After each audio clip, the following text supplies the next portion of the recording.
Welcome back. With NFL training camps right around the corner, we thought it'd be a good time to take a look at some of the teams that maybe are on the fringe, maybe could be contenders, could be pretenders. Let's talk about it. We got Jeff, John, and we got Monaco. He took a little bit of a break to reapply some SPF. He's catching some rays in California, so he's back joining us now.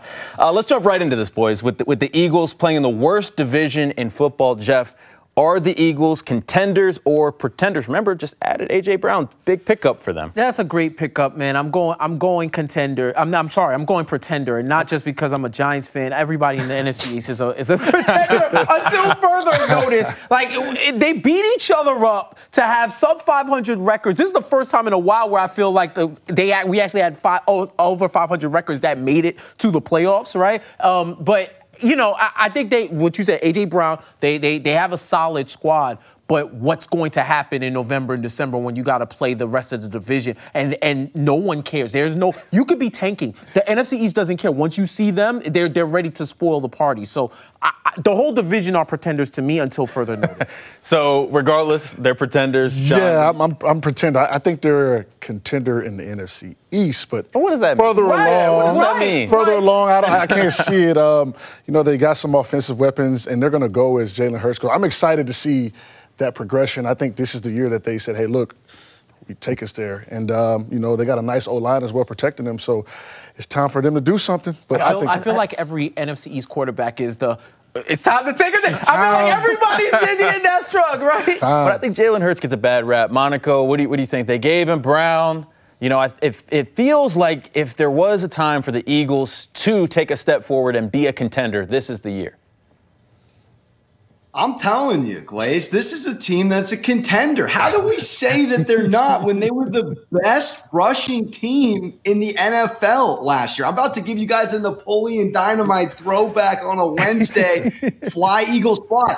This team trades for Brown. They're going for it. I love the Jordan Davis pickup. This team's very serviceable in the trenches on both sides.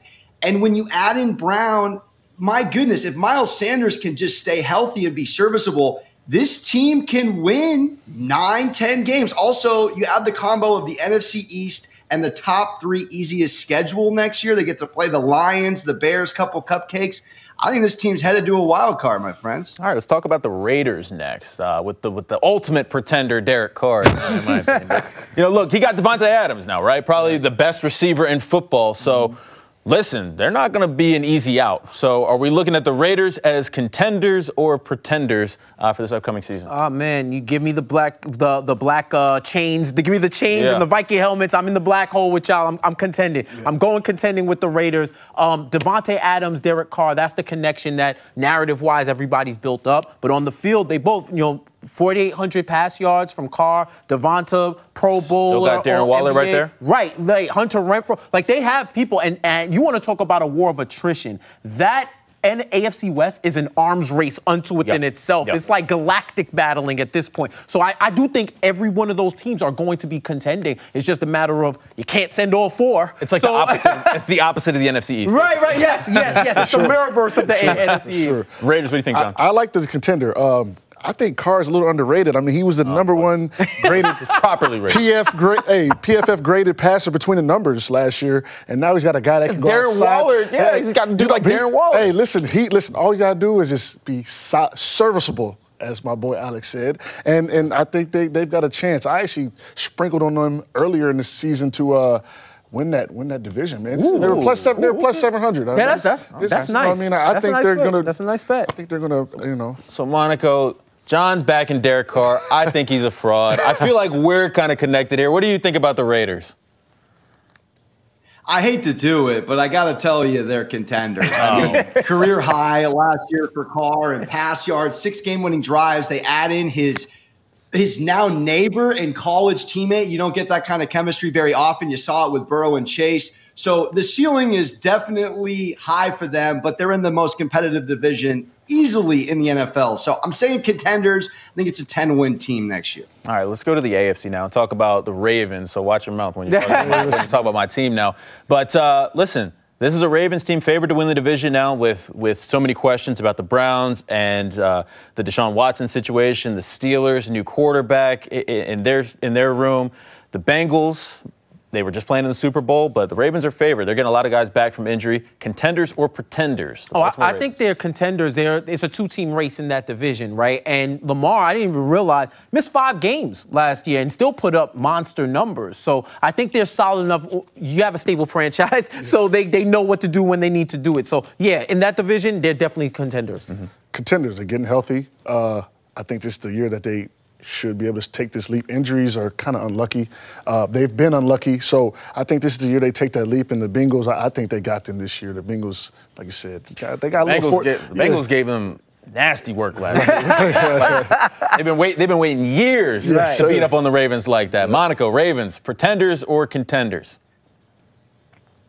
Absolutely contenders. This team is unbelievably coached. Probably one of the best systems year in, year out in the league. Let's not sleep on Lamar Jackson, gentlemen. To Glaze's point, he's 37-12 as a starter. So a little bit of an off year. People are going to forget what he can come in and do, which is a Madden human joystick. I don't love the weapons around him, but I think the system keeps them in contention. I like them getting to a wild card spot next year for sure. All right, last one here for us. A team that's actually probably one of the more interesting teams, in my opinion, the Saints with Jameis Winston at the helm now. Kind of a new era of Saints football. What do you think? The Saints, contenders or pretenders? Oh, man, this is as much on the fence as I can be. I'm going to say pretend, but I know Jameis got the LASIK and all of that, and he's ready to go. He's seeing in 40-40. So I hope that he does well, but I can't call it.